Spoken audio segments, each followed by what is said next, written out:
Vote bank రాజకీయాలతో రాజ్యాంగ స్ఫూర్తిని దెబ్బతీశారని, మతం పేరిట రిజర్వేషన్లు కల్పిస్తూ దళితులు, గిరిజనులు, ఓబీసీల హక్కులు కాలరాశారని ప్రధానమంత్రి నరేంద్ర మోదీ పేర్కొన్నారు.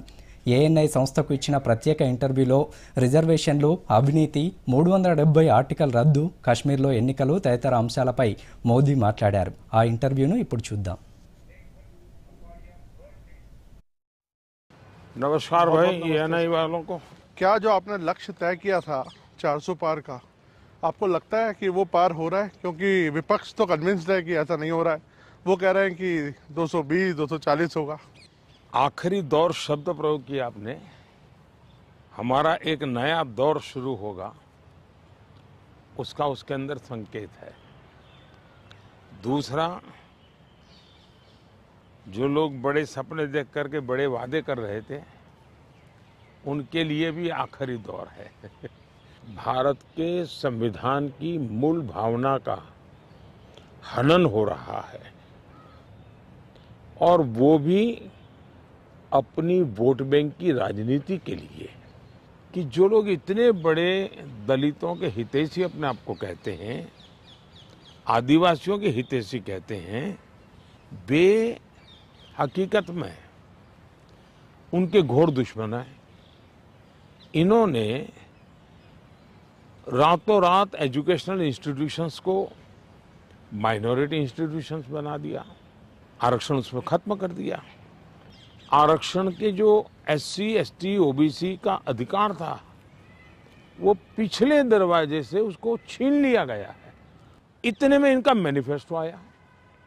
इस मैनिफेस्टो ने और चौंका दिया। इस देश में वो ये कहें कि हम खेलकूद में भी माइनॉरिटी के लिए कोटा फिक्स करेंगे।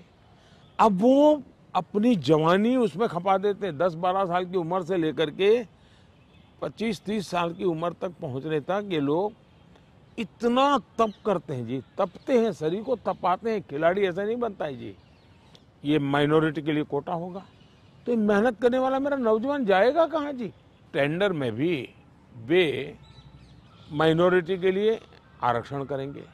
मतलब ये हुआ कि आज मान लीजिए कोई कहीं पर बहुत बड़ा महत्वपूर्ण ब्रिज बन रहा है, सिर्फ धर्म के आधार पर कोटा दे देंगे, वो ब्रिज बनेगा, लोग मारे जाएंगे तो कौन जिम्मेवार होगा?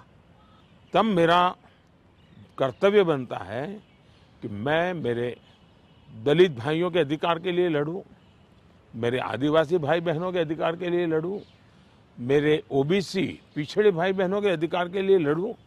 और इसलिए मैं लड़ाई लड़ रहा हूं। उसके खिलाफ मैं बोल रहा हूं, इसलिए उनको झूठ बोलने के लिए ऐसी चीजें का उपयोग करना पड़ रहा है।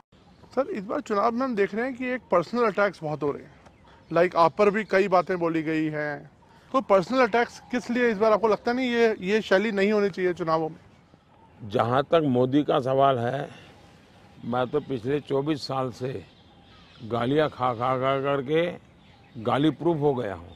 तो चुनाव या चुनाव न हो, ये लोग मानते हैं कि गालियाँ देने का हक उनका ही है, और वे हताश निराश इतने हो चुके हैं कि गालियाँ देना, अपशब्द बोलना, ये उनके शायद जहन में है, उनके स्वभाव में हो गया है।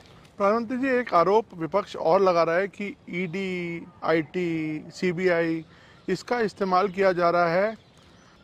मोदी सरकार का मैंडेट क्या है?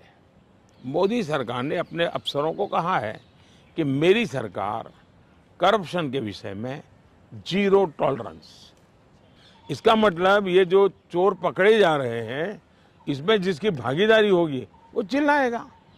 मुझे थोड़े से अलग मुद्दे पर आते हैं। कश्मीर में हम इस बार देख रहे हैं रिकॉर्ड वोटिंग हो रही है।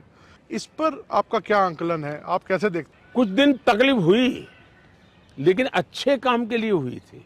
वहाँ का सामान्य मानवी जब मतदान करता है ना, तब वो सिर्फ किसी को जिताता ऐसा नहीं है जी। मतदान करता है मतलब भारत के संविधान को गले लगाता है। उनको विश्वास हुआ कि ये सरकार ऐसी है कि जहाँ फेयरनेस है, हम भरोसा कर सकते हैं कि ये सही होगा। कि आज मतदान यानी 40-40 साल के रिकॉर्ड टूट चुके हैं। 370 को जो आपने हटाया, इससे क्या लगता है कि आपका ये विंडिकेशन है कि जिस तरह से अब 370 ये सिर्फ एक 5-4 परिवारों का ही एजेंडा था जी। ये न कश्मीर की जनता का एजेंडा था, न देश के लोगों का एजेंडा था कि 370 हटने के बाद ज्यादा एकता की अनुभूति हो रही है, कश्मीर के लोगों का अपनापन ज्यादा बढ़ रहा है और इसलिए इसका सीधा परिणाम चुनावों में भी दिखाई देता है। सर, उड़ीसा में अभी चुनाव होने हैं अभी हाल में, उधर आपकी देखा जाए तो काफ़ी अच्छे संबंध थे नवीन पटनायक जी के साथ, उन्होंने कई मुद्दों पर आपको सपोर्ट किया।